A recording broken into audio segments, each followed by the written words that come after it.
mener à bon port ce projet bi nga xam ne Sénégalais yi dañu ko dénk. très bien Moussa Balla Fofana Abdoulaye Mbow Abdoulaye gis nga fi 3 présidents au moins sont passés ci Sénégal depuis nga nekk ci activité wu média ak yooyu Macky Sall gis nañ nu mu daan defee suyu catastrophe yu mel ni daan am gis nañ Abdoulaye Wade mu tasoon fii Macky Sall moo tasoon Sénat. Abdoulaye Wade dina doon def également su yi amee dem wàcc sur le terrain et tout notamment à Pikine même si les situations ministre expliqué na ko léegi mënoo leen a comparer mais est-ce que am nga le sentiment que ni les autorités actuelles ils ont mesuré le problème est-ce que ñi ngi def également li nga xam ne moom la ñuy xaar ci ñoom. waaw xam nga d'abord jërëjëf Moustapha situation yi dafa xaw a wute. parce que xam nga jëlee ay inondation la jóge ci taw laal ay béréb fii ci Ndakaaru wala feneen fii nga xam ne feneen la ci Sénégal alors que fii en réalité dañoo gis dex boo xam ne dafa génn ci lalam qui est sorti de son lit ba pare jël ay dëkkuwaay yu bari xam nga li ko gën a sooxe sax mooy la mu taw daanaka Guinée ak taw gi nu mu baree waaye tamit la ñu bàyyi ndox bi jàll ci barrage bi buñ ko fàtte itam te loolu tamit yokku na mbir mi waaye moo gën parce que bañoon ndox bi jàll ci barrage bi en réalité mënoon na am problème bu tojoon def naa ni daañu gis leneen lu gën a garaaw que lii nga xam ne la ñuy dund. Absolument loolu la Premier ministre wax. voilà loolu déjà il faut ñu fàttali ko. maintenant man lenn laay wax que ni fu mu toll nii da ngay gis ni population yi dañoo bàyyi dëkkuwaay gën a jege fleuve bi.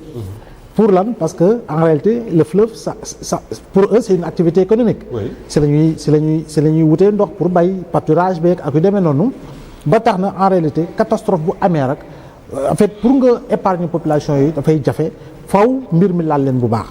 mais boo gisee président Abdoulaye Wade parce que boo jëlee exemple président Abdoulaye Wade bi nga xam ne moo gën a marqué. mooy en 2006 quand il décidé de reporter les législatives. Absolument. Par rapport ak li nga xam ne moo doon lancement du plan Jaxaay. Oui. waaw te mais quel que soit Alpha xam nañu en toile de fond il y avait quelque chose de politique. Oui. Il y avait en tout cas des calculs politiques. Absolument. En toile de fond boo ko xoolee bu baax. président Macky Sall bu ñuy xool bu muy tas Sénat bi il a trouvé la bonne occasion véritablement de se séparer de son dauphin constitutionnel. bi nga xam ne en réalité dauphin constitutionnel Abdoulaye Wade qui dirigeait le Sénat.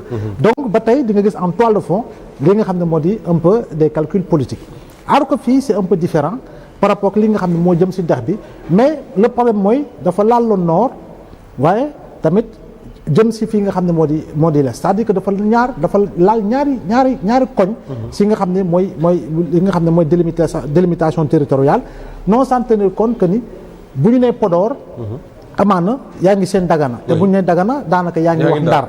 effectivement donc foofu il faudra quand même ñu xool lan la ñu war a mën pour un peu atténuer li nga xam mooy dégâts au cas où. donc defe naa ne loolu moo ci jiitu beneen bi mooy gis nga on va continuer de vivre un stress hydrique te loolu ku référé wu si li nga xam ne mooy prévision yi SILS defoon. il y a à peu près 4 ans ou 5 ans si je ne m'abuse monsieur le ministre. SILS je crois bien defoon na ay prévisions. pour annoncer ne lii dina pour annoncer véritablement li nga xam ne mooy augmentation de la pluviométrie. donc on va continuer de vivre un stress hydrique permanent lié également au changement climatique te ñun malheureusement on pollue moins mais ñu ñooy gën a recevoir li nga xam mooy les contre-coups des changements climatiques. Absolument. donc il faudra quand même qu'il y ait une mobilisation à l'échelle nationale, une mobilisation à l'échelle sous-régionale pour véritablement mën a déterminer lan mooy plan de lutte commun parce que benn dëkk mënul dëkk moom kese lii nga xam ne day xew parce que boo xoolee fi ndox bi jógee fu mu bàyyeekoo ak yu demee noonu am na loo xam ne war Sénégal la tudd mais ñu ko bokk bari voilà donc lu ñu si war a def dafa bari si li nga xam ne mooy prise en compte si ay mesures alternatives yoo xam ne en réalité d'approche structurelle pour mën a éviter ndox bi bu génnee si lalam effectivement mu war a mën a limiter les dégâts. Est-ce que le ministre Fofana wax c'est pas finalement la solution c'est-à-dire une bonne planification ak un état qui prend ses responsabilités mënoon na permettre par exemple ñu ne zone yi de toute façon ndox bu ñëwee dina ko sangu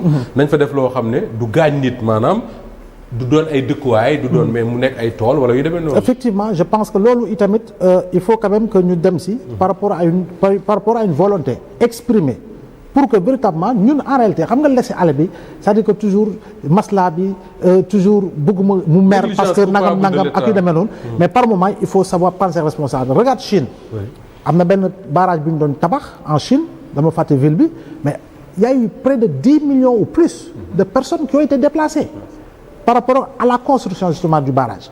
Maintenant je pense que yooyu yëpp war nañu si tenir en compte maintenant man fenn lay interpeller monsieur le ministre man foofu laa xawuta d'accord un peu par rapport au fait que le protocole d'abord doit par moment savoir aider le président si yenn affaires yi parce que ici il s'agit de la prise en compte de ce qu'on appelle la communication de crise Pape Sané te encore en matière de communication de crise tous les détails sont importants parce que man président bu demee oui il faut que mu dem parce que askanam la c'est le père de la nation mais man lenn laa ne protocole bi waruñu ko si woon yokk mooy visite zone aurifère yeeg ak yu demee noonu pour man en réalité waroon na limité wu si zone yi nga xam ne ñoo impacté instant yi pour ne pas en réalité créer situation boo xam ne ce sera autrement interprété parce que ici nous sommes en communication de crise c'est-à-dire que laata boo demee Kédougou oui parce que la Falémé mu ngi fa ak yu demee noonu te Kédougou ca la bokk si li nga xam ne mooy kiiwu fleuve mais boo paree man pour man la nga doon dem seeti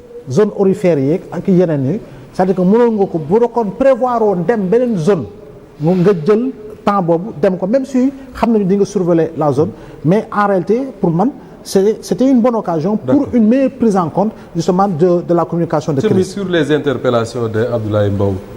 Alors je peux comprendre c'est un communicant xëy na li mu bëgg a wax mooy comme sortie bi c'était centré sur taxawu nit ñi ne ci jàkkare xëy na mënoon nañ ci bañ a dolli leneen et je peux le comprendre de son point de vue de communicant.